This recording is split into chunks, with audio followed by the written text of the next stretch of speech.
안녕하세요. 저는 올해 30대 중반이 된 여자입니다. 제 인생에서 제일 잘한 일이 바로 지금의 남편과 결혼한 일이라고 당당하게 말하는데 그 이유가 바로 시부모님 때문이에요. 아마 시부모님이 아니었다면 저는 평생을 외롭고 쓸쓸하게 보냈을 겁니다.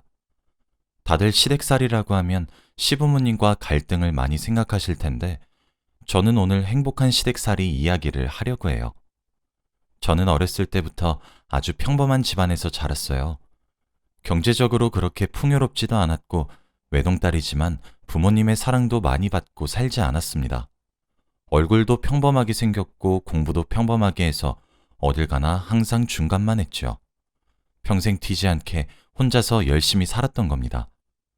고등학교를 졸업하고 집안이 잘 살지 않으니까 대학은 사치였고 바로 일자리를 구해야 했죠. 저는 많은 건 안 바랬고 월급만 제때제때 주는 일을 하고 싶었는데 제가 공부를 잘했던 것도 아니고 집안이 좋은 것도 아니니 생각외로 별로 좋지 않은 직장에 취업하게 되더군요. 그래도 직장이 생기고 드디어 나 혼자 돈을 벌어서 독립할 수 있다는 생각에 정말 악착같이 일을 했습니다. 그렇게 평범한 일생을 살아가고 있을 어느 날 저희 집안에 아주 큰 사건이 생기고 말았어요. 바로 뺑소니 사건입니다. 저희 집에서 아빠와 저만 일을 하고 있었고 엄마는 집에서 집안일을 하고 있었어요. 그날도 여느 날과 다름없이 시장에 반찬거리를 사러 나갔다가 횡단보도를 건너는데 한 차가 신호를 무시하고 달렸고 횡단보도를 건너는 저희 엄마를 치고 말았습니다. 그런데 더 심각한 건 그 사고로 저희 엄마는 두 다리를 잃게 되었어요. 사고는 뉴스에 나올 만큼 큰 사고였는데 더 놀라운 건 그 사람은 사람을 치고도 차를 끌고 도망갔죠. 알고 보니 술을 5병이나 마신 음주운전자였고 자기가 사람을 쳤는지도 모르는 아주 나쁜 사람이더라고요. 저는 그날 일을 하고 있었는데 갑자기 모르는 번호로 전화가 왔고 업무 중에는 전화를 받을 수 없으니 거절했어요. 그런데 그 뒤로 20통이나 더 왔습니다. 그래서 점심시간에 그 번호로 다시 전화를 걸어보니 김순자 씨 자녀분 되시죠? 왜 이렇게 전화를 안 받으세요? 지금 김순자 씨 크게 다치셨으니 얼른 병원으로 오세요. 라고 하는 겁니다. 저는 그 말을 듣고 갑자기 머리가 새하얘지면서 아무 생각도 나지 않았고 심장이 엄청 빠르게 뛰더라고요. 오늘 아침까지만 해도 멀쩡히 나랑 인사를 나누던 엄마가 도대체 무슨 큰일이 생겼길래 병원에서 이렇게 급하게 전화가 오는지 저는 당장 반차를 내고 급하게 병원으로 달려갔습니다. 병원 가는 내내 엄마를 잃을까 두려운 마음에 눈물이 주룩주룩 흘렀고 너무 무서워서 아빠한테 전화를 해봤지만 아빠는 전화를 받지 않더라고요.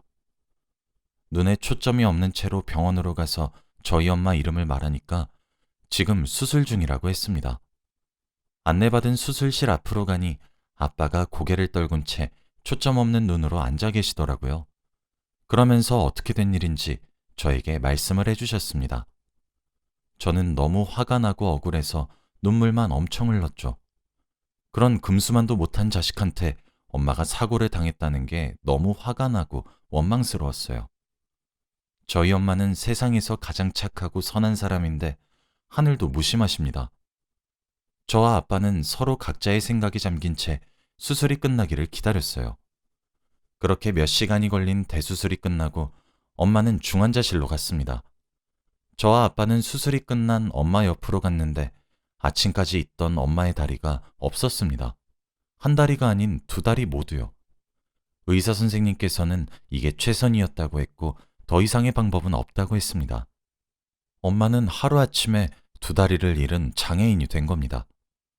아빠는 엄마를 보자마자 병실을 뛰쳐나갔고 저는 다리가 없는 엄마를 보니까 그 뺑소니 범에게 화가 머리끝까지 나서 도저히 용서할 수 없겠더라고요. 병실을 나간 아빠는 다시 돌아오시지 않으셨고 저는 회사를 나가지 않고 옆에서 엄마를 간호했습니다.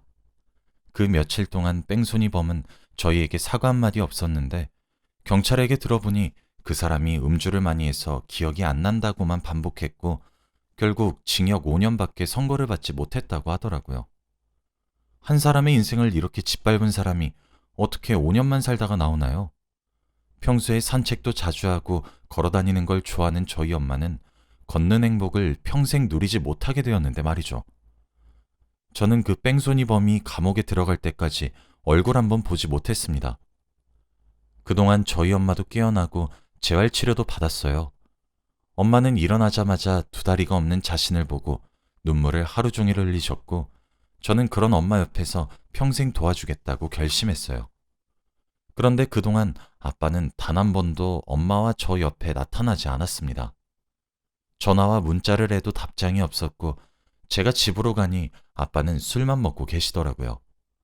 아마 엄마가 그렇게 된 게 아직은 받아들이기 힘드신 것 같았습니다. 그리고 엄마는 재활치료도 열심히 받았고 휠체어를 이제 잘 사용할 수 있게 되어서 퇴원을 하고 집으로 돌아왔어요. 저희 집은 엘리베이터가 없고 계단밖에 없어서 엄마를 데리고 올라가기 너무 힘들었지만, 그래도 몇 달 만에 집에 가는 엄마가 행복해 보여서 저는 꾹 참고 엄마를 업고 집으로 데려갔죠. 저는 이제 그날부터 다시 예전처럼 평범한 가족이 될 줄 알았습니다. 그런데 이건 제 착각이었나 봐요. 그날부터 저희 아빠의 가정폭력이 시작되었거든요. 아빠는 술만 먹으면 괴물로 돌변했습니다.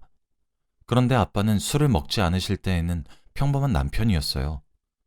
시간이 지날수록 아빠의 알코올 중독 증세는 더 심해졌고, 술이 없으면 일상생활이 불가능할 정도였습니다. 그래서 직장에서도 쫓겨나고 하루 종일 집에 박혀서 술만 먹었죠. 엄마는 도저히 참을 수 없어서 아빠와 이혼을 했고 저와 둘이서 살게 되었어요. 저는 그때 깨달았습니다. 평생 결혼도 할 수 없을 것이고 엄마 뒷바라지만 하고 살아야 되겠다고요. 제가 결혼을 하고 가정을 꾸리면 혼자서 외롭게 지낼 엄마가 걱정되었고, 평생 동안 불행 속에 사셨던 저희 엄마가 너무 불쌍했습니다. 그래서 엄마를 위해 돈을 벌고 그 돈을 엄마를 위해서만 썼어요. 그런데 그때 한 남자가 나타났습니다. 얼굴도 괜찮고 능력도 성격도 괜찮은 남자였죠. 그 사람을 만나면서 처음 결혼에 대해 생각해 본 것 같아요. 평생 제 인생에서 결혼은 없을 것만 같았는데 그 사람을 보니 가정을 꾸리고 싶은 욕심이 생기더라고요. 엄마한테 몹쓸 짓인 건 알지만 나름대로 저도 지쳐 있었고 조금은 행복을 누리고 싶기도 했습니다. 착한 엄마는 혼자가 되는 게 두렵긴 하지만 딸이 행복하면 좋겠다며 자기 눈치 보지 말고 결혼을 하라고 했어요. 그 남자는 저희 엄마가 두 다리가 없어도 괜찮다고 한 아주 다정한 남자였습니다. 그런데 문제는 그 남자 집안의 부모님이었죠. 처음에는 좋게 말하시면서 결혼을 하지 않아 주었으면 좋겠다고 말씀하셨고, 그 남자는 부모님의 반대를 무릅쓰고 결혼을 진행하자고 하더라고요. 저희가 뜻을 굽힐 생각이 없으니 저에게 찾아오셔서 돈다발을 주시며 우리 아이 인생 망칠 생각하지 말고 제발 결혼 포기해 주세요 라고 부탁하셨습니다. 저는 이 상황이 도저히 납득이 되지 않았고 이유를 물어도 대답이 없으시더라고요. 단지 제가 며느리감으로 마음에 들지 않아서 그렇게 말하시는 건가 싶어 제가 열심히 하면 좋게 보실 줄 알았어요. 그래서 마지막 기회라고 생각하고 그 남자의 집에 놀러 갔습니다. 그런데 식탁에 앉아 계시던 그 남자의 부모님은 제 얼굴을 보시자마자 화를 불같이 내시면서 그 남자에게 아들, 다른 여자라면서 쟤랑 헤어지고 다른 여자 만나서 오늘 소개시켜준다고 했잖니? 라고 하시더라고요. 그 사람은 부모님께서 저와 같이 밥을 먹자고 하면 반대하실 걸 아니까 일부러 다른 여자를 소개시켜준다고 하고 자리를 만든 모양이에요. 저는 그 사람 부모님의 팔목을 잡고 어머니, 제가 잘할게요. 딱 한 번만 기회를 주세요. 네? 라고 했습니다. 뭐? 어머니? 어디서 내가 네 어머니야? 라고 하시면서 식탁에 있는 반찬들을 제 얼굴에 다 던지셨고 그러면서 하는 말이 더 슬펐어요. 들어보니까 아빠는 술주정뱅이에 엄마는 두 다리 없는 장애인에 평생 가정교육은 받아보지도 못했을 텐데 어떻게 내가 그쪽을 며느리로 삼니? 내가 죽는 일이 있더라도 절대 그럴 일은 없을 거네. 그럼 못 배운 집안에서 자란 사람이 감히 주제도 모르고 우린 귀한 아들을 넘봐? 우리 아들의 아내가 되는 건 절대 안 돼. 당장 이 집에서 나가. 결혼을 반대하시는 이유가 단지 제가 못 믿어서 그런 줄 알았는데 그게 아니라 저희 집안 때문이었어요. 알코올 중독자 아빠와 장애인 엄마를 가진 저는 자연스럽게 가정교육을 못 배운 사람이 되었습니다. 저는 충격에 휩싸인 채로 그 집에서 나왔고 집 가는 내내 펑펑 울었어요. 제 집안이 평생 저의 장애물이 된다고 생각하니까 너무 막막했고 제 인생에 정말로 이제 결혼은 없을 것 같았거든요. 시궁창 같은 내 인생에서 무슨 부귀영화를 누린다고 결혼이야.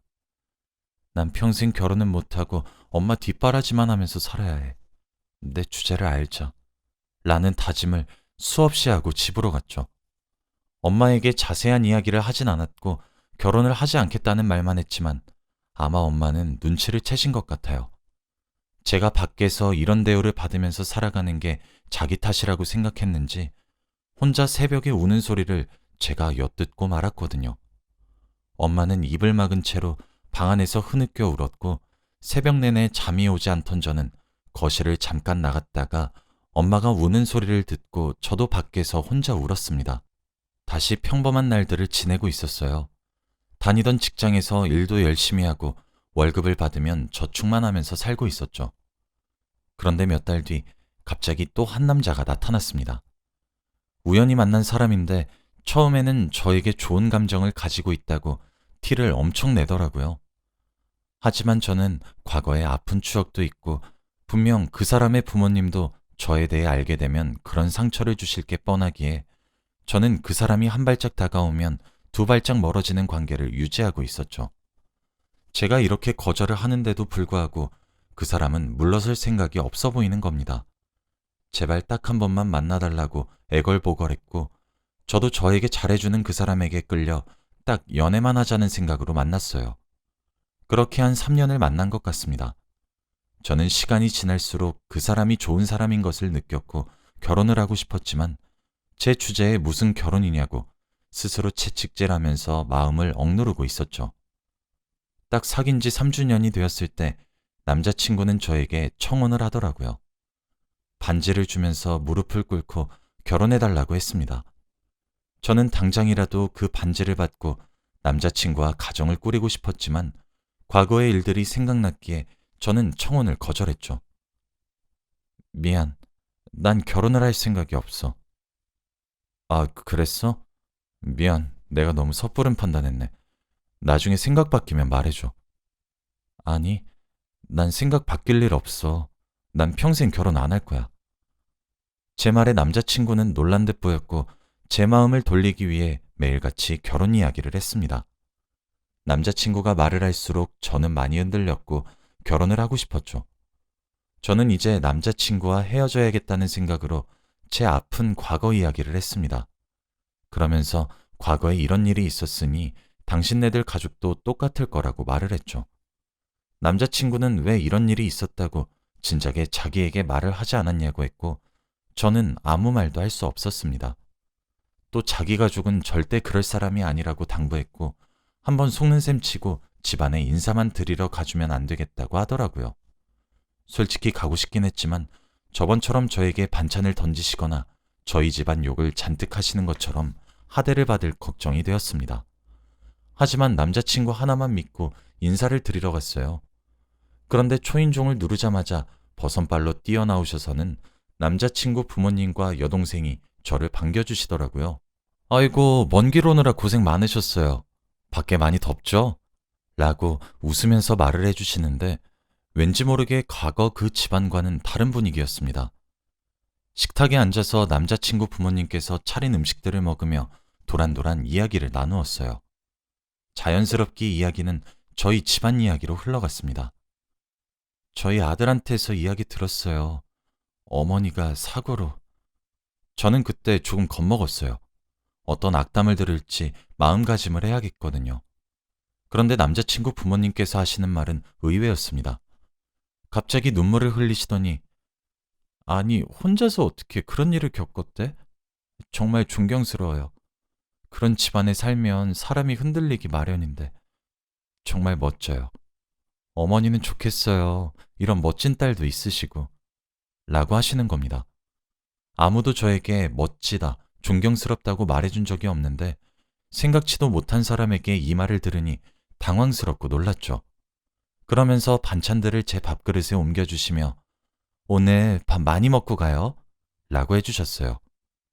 저는 그분들의 말과 행동을 보고 눈에 눈물이 갑자기 맺혔고 밥을 먹으면서 저도 모르게 눈물이 뚝뚝 흘렀습니다. 제가 갑자기 우니까 다들 당황스러우셨는지 왜요? 밥이 입에 맞지 않았어요? 라고 하셨고 저는 아니요. 너무 맛있어요. 감사합니다, 정말. 이라고 했어요. 그렇게 행복한 식사 자리가 되었고 저는 이런 집안이면 남자친구와 당장이라도 결혼하고 싶었습니다. 그날 이후로도 남자친구 부모님과 시누이는 저를 딸처럼 여겨주시고 자주 저희 집에 놀러 오셔서 혼자 있을 저희 엄마의 말동무도 되어주시고 같이 커피도 마시면서 즐겁게 해주셨죠. 아직 결혼도 안 했는데 저희 엄마와 남자친구 부모님은 서로 사돈사돈거리면서 친해지셨더라고요. 저와 남편은 그 모습을 보고 너무 뿌듯했고 결혼을 늦출 이유가 없었습니다. 다행히 결혼은 속전속결로 진행되었고 행복한 나날들의 연속이었어요. 결혼을 하면 시댁살이도 있고 시누이도 많이 괴롭힐 줄 알았습니다. 그런데 그건 저의 쓸데없는 걱정이었어요. 남편은 저에게 먼저 장모님 혼자서 많이 힘드실 테니까 우리랑 같이 사는 건 어때? 라고 먼저 말을 해주었고 그런 남편에게 너무 고맙더라고요. 남편은 저와 엄마가 살던 집으로 짐을 옮겨서 셋이서 같이 살게 되었습니다. 그리고 여기서 끝이 아니었어요. 시부모님과 시누이는 결혼 전보다 더 자주 오시면서 저희 엄마의 친구가 되어주셨죠. 그러면서 어느 날은 밤늦게 저를 방으로 시어머니가 부르시더라고요. 혹시 제가 잘못한 거라도 있나 싶어서 겁을 잔뜩 먹고 따라 들어갔습니다. 그런데 갑자기 시어머니는 두 손으로 제 손을 덥석 잡으시고는 며느라, 친구 만들어줘서 너무 고마워. 나이 먹으니까 친구들도 다 떠나가고 혼자서 너무 외롭고 힘들었는데 사돈 같은 좋은 사람 인연으로 만나서 요즘 너무 행복하다. 네가 우리 집에 들어온 게 아주 행운이야. 복덩이야 우리 며느리. 라고 하시는 겁니다. 이게 꿈인지 생신지 감회가 새로웠죠. 그러면서 시어머니는 저를 꼭 안아주셨고 시어머니 먼저 거실로 나가셨어요. 저는 뒤늦게 방문을 열고 거실로 나가니 엄마가 해맑게 웃고 있더라고요.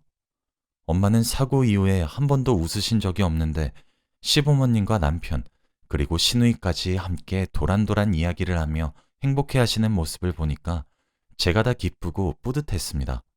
정말 이 남자 아니었으면 어쩔 뻔했나 싶었죠. 그리고 어느 날은 제가 일을 늦게 마쳐서 밤늦게 집에 가야 할 날이 있었습니다. 택시를 타려고 회사 건물에 나왔는데 글쎄 건물 앞에 시아버님께서 계시더라고요. 저는 아버님을 보자마자 어? 아버님, 여긴 어쩐 일이세요? 라고 했어요. 아니, 시간이 너무 늦었길래 데리러 왔지 우리 며느리. 에이, 택시 타고 가도 되는데. 원래 딸이 밤늦게 마치면 아빠가 데리러 가는 거야. 걱정되는 걸 어떡해. 저는 몇 년 만에 아빠라는 단어를 듣고 너무 벅차올랐어요.